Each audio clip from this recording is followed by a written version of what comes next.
Abbiamo già presentato un nostro emendamento nel documento economico e finanziario della Regione in cui chiediamo urgentemente a ZAI di aprire un negoziato con il Governo nazionale per rivendicare e ottenere una maggiore autonomia del Veneto. A Ruota abbiamo presentato anche una mozione che sarà a breve votata in Consiglio regionale dove chiediamo la tempistica per raggiungere l'autonomia.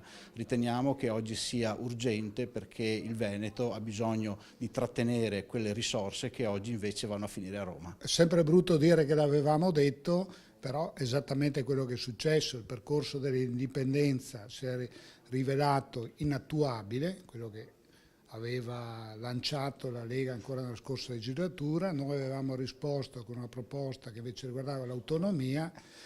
La recente sentenza della Corte Costituzionale ha detto che l'autonomia sì, l'indipendenza no, e adesso noi diciamo avanti a tutto con l'autonomia.